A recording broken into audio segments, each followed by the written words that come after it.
मैं डॉक्टर शिखा अग्रवाल, सहआचार्य, राजकीय महाविद्यालय सुजानगढ़। बीए पार्ट सेकंड के सभी विद्यार्थियों का स्वागत। आज हम पढ़ेंगे सर्वोच्च न्यायालय का न्यायिक पुनरावलोकन की व्यवस्था। हम लोगों ने अभी तक सर्वोच्च न्यायालय की व्यवस्था में सर्वोच्च न्यायालय का संगठन और उसका क्षेत्राधिकार पढ़ा है।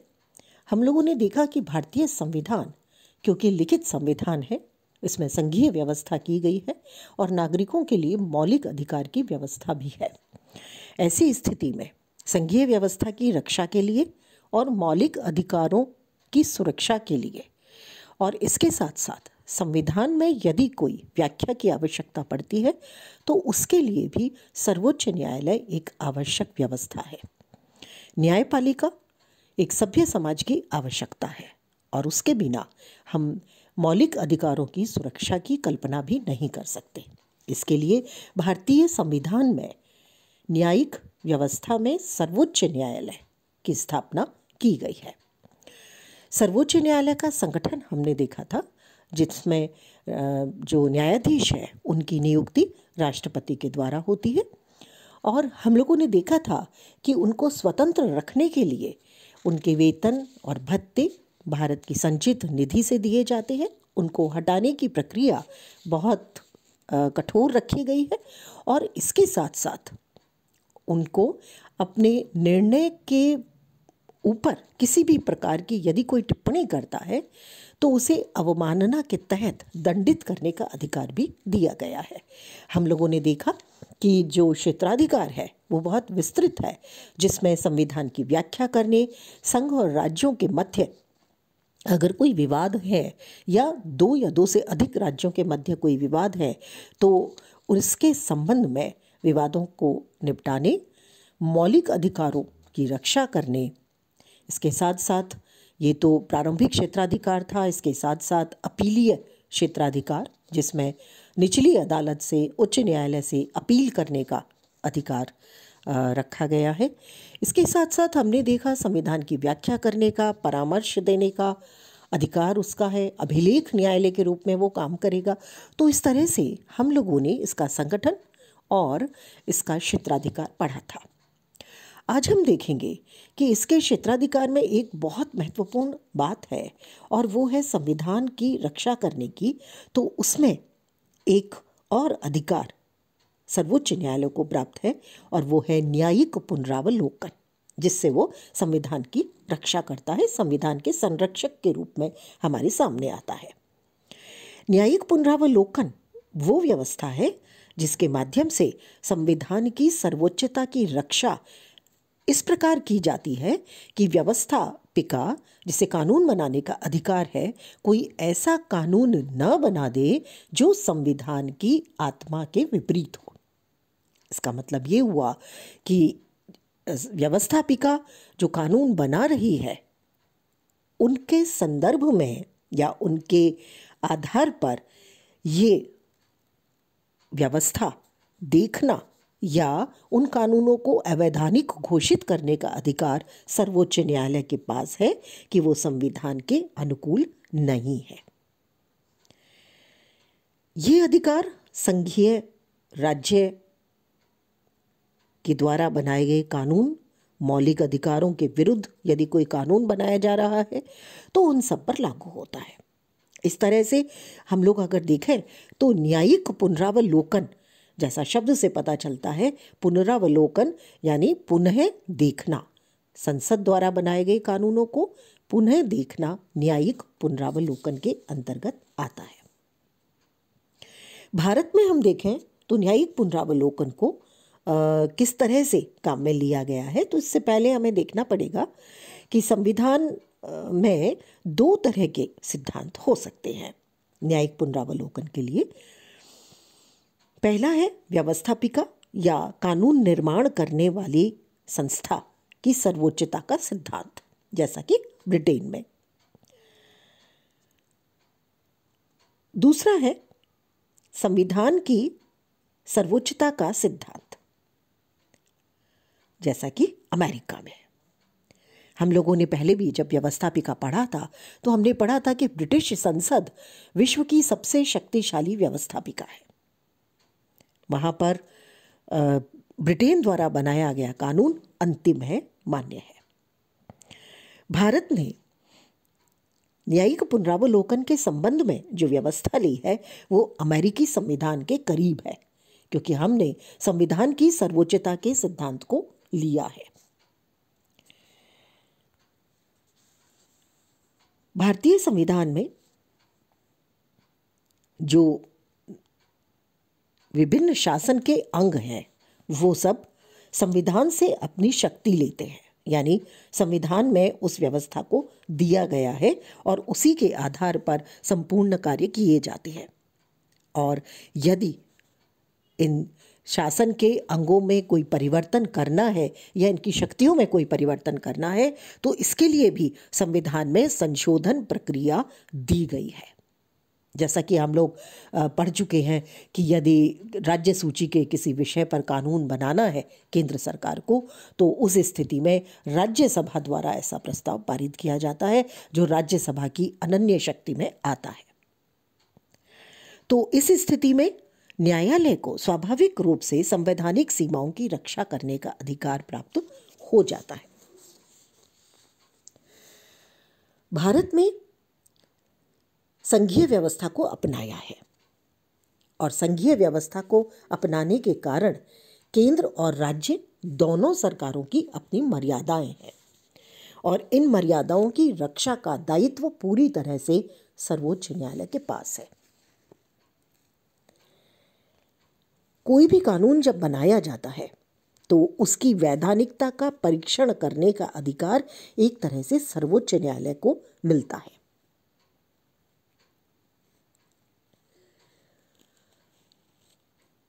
अनुच्छेद 131 और 132 सर्वोच्च न्यायालय को संघीय और राज्य सरकार द्वारा निर्मित विधियों के पुनरावलोकन का अधिकार देते हैं। इसी तरह से संविधान का अनुच्छेद 13 और 32 अधिकारों के संबंध में इसी प्रकार की शक्ति सर्वोच्च न्यायालय को देते हैं कि वो मौलिक अधिकारों पर अगर किसी प्रकार का फेरबदल किया जा रहा है तो उस पर पुनर्विचार कर सके।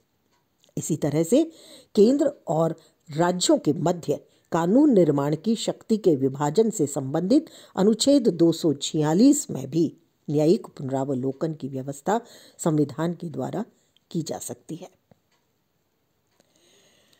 जैसा कि न्यायमूर्ति BK मुखर्जी ने कहा था, भारत में संविधान सर्वोच्च है और संसद तथा राज्यों में विधान मंडलों को न केवल संविधान में 7वीं अनुसूची में दी गई सूचियों द्वारा सीमांकित अपने अपने क्षेत्रों के अंदर रहकर काम करना होगा, बल्कि संविधान के भाग 3 में नागरिकों को कुछ मौलिक अधिकारों की गारंटी दी गई है।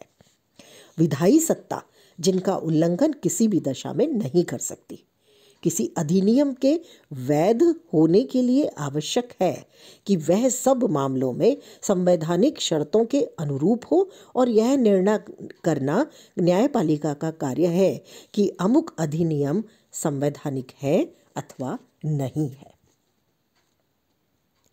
तो इस तरह से भारत में न्यायिक पुनरावलोकन व्यवस्था का आधार 2 हम लोग देखते हैं।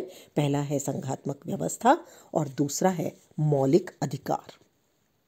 तो इस तरह से जो न्यायिक पुनरावलोकन है ये हालांकि शुरुआत इसकी भारत से नहीं हुई है, लेकिन हमने इसको अमेरिका के करीब माना है क्योंकि हमारे यहाँ इसे संविधान के आधार पर या संविधान की सर्वोच्चता के सिद्धांत के आधार पर काम में लिया गया है।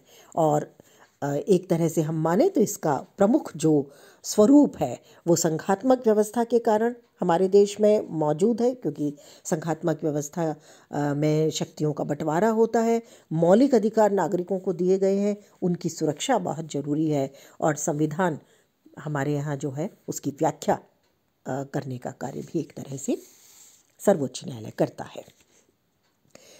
जो सर्वोच्च न्यायालय को प्राप्त ये शक्ति है न्यायिक पुनरावलोकन, उसकी प्रकृति क्या है और उसकी सीमाएं क्या है, ये हम लोग देखेंगे।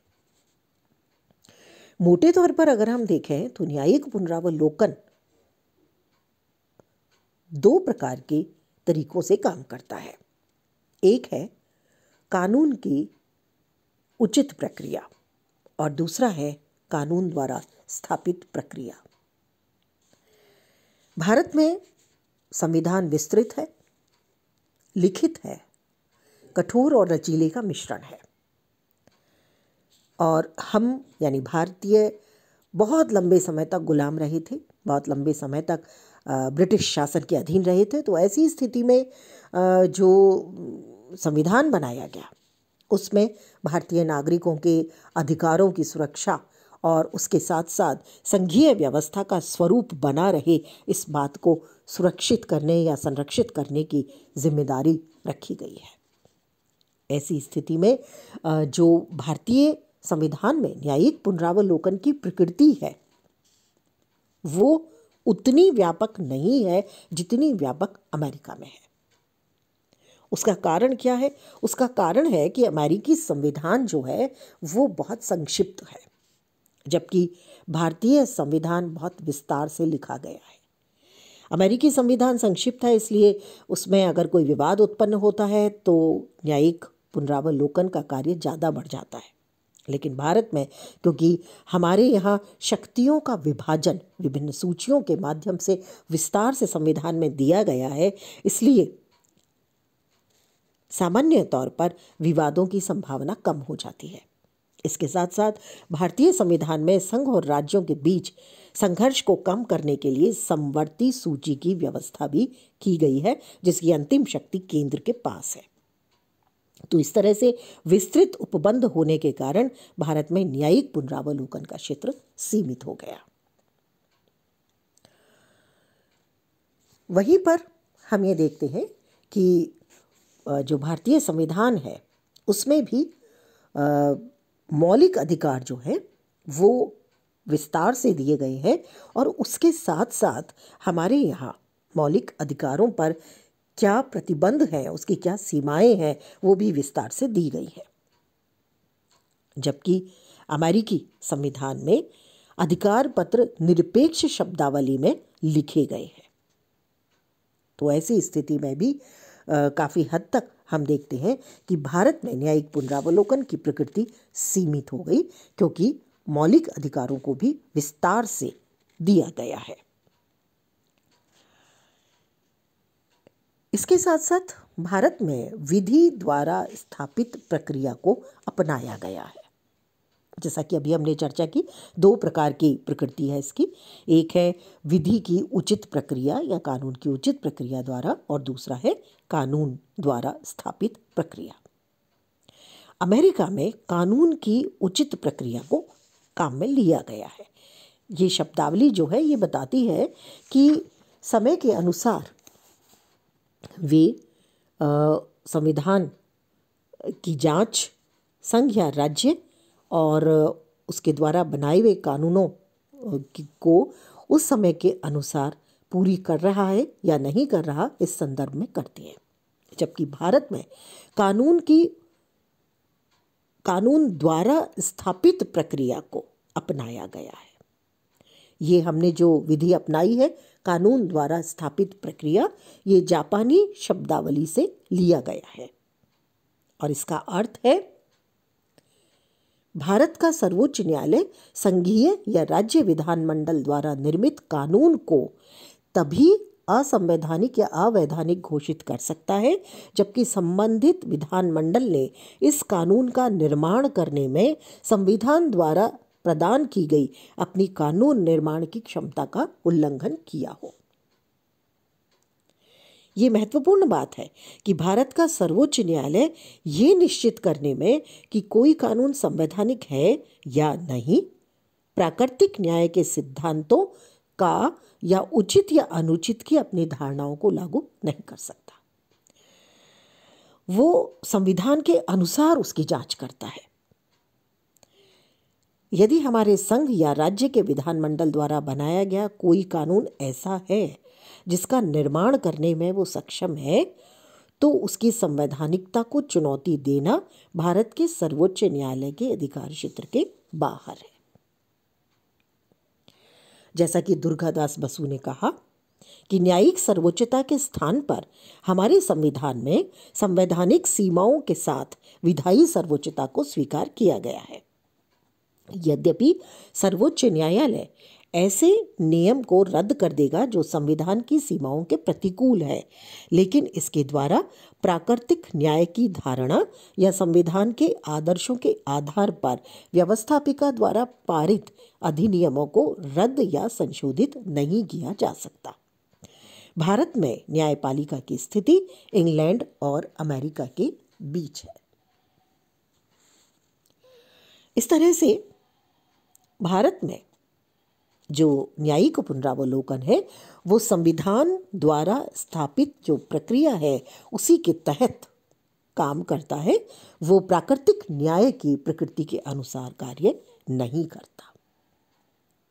एक तरह से सर्वोच्च न्यायालय काफ़ी हद तक अपनी शक्ति का प्रयोग करके संविधान की सुरक्षा करता है, संरक्षण करता है और उसकी व्याख्या को उचित तरीके से रखता है और उसके साथ साथ भारतीय नागरिकों के मौलिक अधिकारों की सुरक्षा भी करता है। लेकिन इसके बावजूद न्यायिक पुनरावलोकन की व्यवस्था की आलोचना भी की जाती है और ऐसा माना गया है कि बहुत से मामलों में सर्वोच्च न्यायालय ने अपने स्वयं के ही निर्णयों को पलट दिया है या उसके विपरीत जब दोबारा निर्णय हुआ तो उससे अलग निर्णय दिया है और इसीलिए न्यायिक पुनरावलोकन की व्यवस्था की आलोचना की जाती है। सबसे पहली जो आलोचना की जाती है जिसका आधार है कि ये अनुदारवादी शक्ति के रूप में कार्य करता है। ऐसा कहा जाता है कि न्यायिक पुनरावलोकन के माध्यम से जो न्यायपालिका है वो बहुत समय के अनुकूल जो निर्णय है उनको आसानी से स्वीकार नहीं करती। हालांकि ये व्यक्ति के अधिकार और सुरक्षा की रक्षा करती है, लेकिन 1950-51 में इसने जमींदारी और जागीरदारी उन्मूलन के अंतर्गत पारित कुछ भूमि सुधार कानूनों को अवैध घोषित कर दिया था, जो कि तात्कालिक समय की मांग थी। 1953 में Sholapur spinning and weaving company के शासन द्वारा अधिग्रहण को अवैध ठहराया और कुनिये कोमान बनाम केरल राज्य में केरल कृषि संबंधी अधिनियम को अवैध घोषित किया। इसके साथ साथ कहा जाता है कि एक बहुत महत्वपूर्ण निर्णय हुआ 1967 में, जिसमें अनुदारवादी प्रवृत्ति एक तरह से सामने आई सर्वोच्च न्यायालय की। ये विवाद था गोलकनाथ विवाद, जिसमें 6 के मुकाबले 5 के बहुमत से निर्णय दिया गया कि संसद ऐसा कोई अधिनियम पारित नहीं कर सकती जो मौलिक अधिकारों को छीनता या सीमित करता हो। और इसी तरह से सर्वोच्च न्यायालय ने बैंकों के राष्ट्रीयकरण और प्रिवी पर्स के अंत, प्रिवी पर्स था जो भारत में स्वतंत्रता के बाद में जो विलय हुई थी रियासतें, उनको ये प्रिवी पर्स देने का प्रावधान तय किया गया था उस समय, तो उसको खत्म करने की बात थी कि अंत संबंधी आदेशों को अवैध घोषित किया। तो ये कुछ ऐसे मामले थे जिन पर काफ़ी हद तक अनुदारवादी व्यवस्था के रूप में न्यायपालिका सामने आई और जिसने कुछ हद तक, जिसे हम कहें, प्रजातांत्रिक निर्णयों को लागू करने में कुछ समस्याएं उत्पन्न होने लगी। दूसरा आता है सर्वोच्च न्यायालय ने अपने ही पूर्व निर्णयों में परिवर्तन किया। ये भी एक इसका मूल्यांकन जब हम करें या इसका हम अध्ययन जब करते हैं तो ये एक आपत्ति इसके संदर्भ में सामने आती है।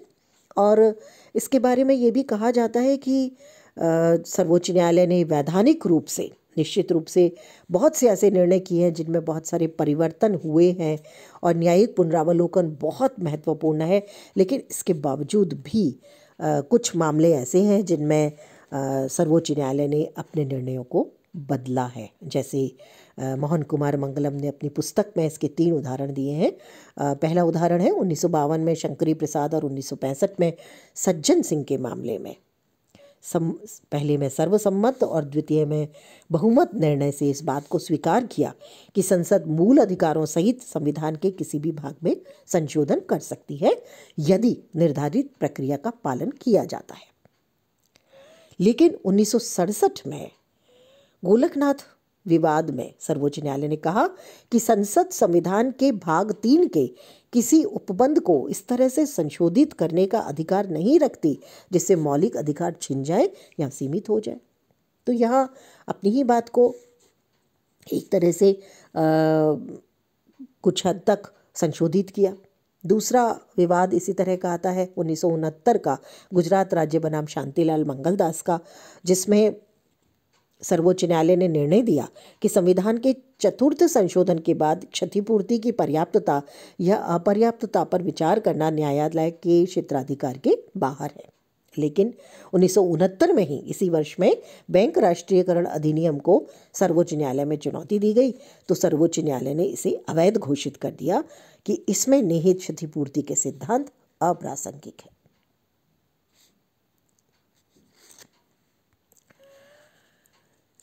इसके साथ साथ तीसरा मैटर आता है इसमें 1965 का उस्मान अली खान बनाम सागरमल का विवाद, जिसमें सर्वसम्मति से निर्णय दिया गया कि देशी रियासतों का भारतीय संघ में विलय और प्रिवी पर्स आदि से संबंधित समस्त व्यवस्था राजनीतिक है, न कि वैधानिक, और इससे संबंधित दायित्वों को न्यायालय द्वारा क्रियान्वित नहीं किया जा सकता। लेकिन 1971 में जब प्रिवी पर्स की समाप्ति और देशी रियासतों की मान्यता वापस लेने से संबंधित आदेश को सर्वोच्च न्यायालय में चुनौती दी गई तो सर्वोच्च न्यायालय ने शासन के आदेश को अवैध घोषित कर दिया।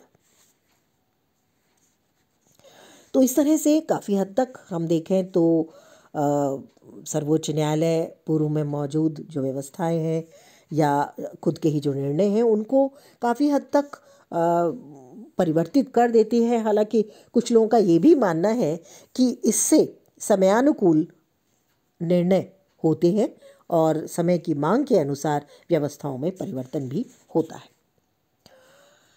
तीसरा जो आधार है इस न्यायिक पुनरावलोकन की आलोचना का, वो है संवैधानिक सीमाओं का अतिक्रमण। सर्वोच्च न्यायालय ने 1967 से 71 में जिस तरह से न्यायिक पुनरावलोकन की शक्ति का प्रयोग किया, उससे ऐसा लगा कि संवैधानिक सीमाओं का कुछ हद तक न्यायिक, जिसे हम कहें व्यवस्थापिका के अधिकार क्षेत्र में अतिक्रमण हो रहा है और कुछ ज़्यादा शक्तियों का प्रयोग इस समय किया गया। और क्योंकि जनता की प्रतिनिधि है संसद, और संसद यदि कोई कानून बना रही है तो वो जन प्रतिनिधित्व हो रहा है, तो ऐसे में न्यायपालिका को उसका बाधक नहीं बनना चाहिए। संविधान सर्वोच्च है और ये माना गया कि न्यायालय संविधान का विश्लेषण कर सकता है, व्याख्या कर सकता है, और सामान्य तौर पर संविधान को उसी रूप में स्वीकार किया जाना चाहिए जिस रूप में उसे बनाया गया है। अगली जो आलोचना का आधार है वो है सामाजिक, आर्थिक और राजनीतिक जीवन में अस्थिरता। बहुत से विद्वानों का मानना है कि न्यायिक पुनरावलोकन के प्रयोग से संसद द्वारा निर्मित कानून और शासन द्वारा जो नीतियां बनाई जा रही हैं उनको अवैध घोषित करने का भय बना रहता है। इसके आधार पर जो सामयिक व्यवस्थाएं हैं या समय के अनुकूल जो कार्य होने हैं उसमें बाधा उत्पन्न करने का भय हमेशा हो सकता है।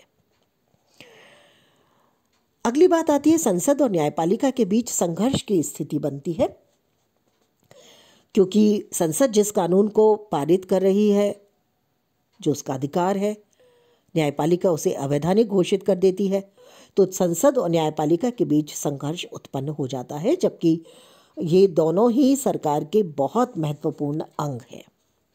तो इसलिए भी न्यायिक पुनरावलोकन के संबंध में कुछ लोग, कुछ विद्वान विरोधाभासी मत रखते हैं। लेकिन इसके बावजूद भी पुनरावलोकन की जो व्यवस्था है, न्यायिक पुनरावलोकन की, उसका अपना महत्व है, क्योंकि भारतीय लोकतंत्र एक विशाल लोकतंत्र है और विशाल भूभाग, संघीय व्यवस्था और मौलिक अधिकारों की व्यवस्था। ऐसे में संविधान संघीय और राज्य सरकारों के बीच शक्ति विभाजन करता है और न्यायिक पुनरावलोकन ही उसकी रक्षा कर सकता है। दूसरी बात जो बहुत महत्वपूर्ण है न्यायिक पुनरावलोकन के संदर्भ में, वो है कि नागरिक अधिकारों की सुरक्षा करने के लिए, उसकी स्वतंत्रताओं की रक्षा करने के लिए और शासन पर नियंत्रण लगाने के लिए न्यायिक पुनरावलोकन आवश्यक है। तीसरी बात जो कही गई वो है न्यायिक पुनरावलोकन की व्यवस्था संविधान के संतुलन चक्र के रूप में काम करती है, जिसके माध्यम से संविधान की व्याख्या और उसकी रक्षा का दायित्व न्यायपालिका बखूबी निभाती है। इस तरह से कुल मिलाकर के न्यायिक पुनरावलोकन के संबंध में ये कहना कि वो अनुदारवादी है, प्रगति विरोधी है, ये उचित नहीं है। लोकतंत्र में न्यायिक पुनरावलोकन का अधिकार निश्चित रूप से आवश्यक है ताकि कोई भी व्यवस्था नियंत्रण से बाहर ना हो जाए, संविधान के विपरीत कार्य ना करने लगे या संविधान की सर्वोच्चता को चुनौती ना देने लगे। तो ये एक बहुत महत्वपूर्ण लक्षण है कि भारत में संविधान सबसे महत्वपूर्ण है और संविधान के अनुसार ही व्यवस्थाओं को संचालित किया जाएगा। आज की क्लास में इतना ही। आगे हम अगली क्लास में पढ़ेंगे।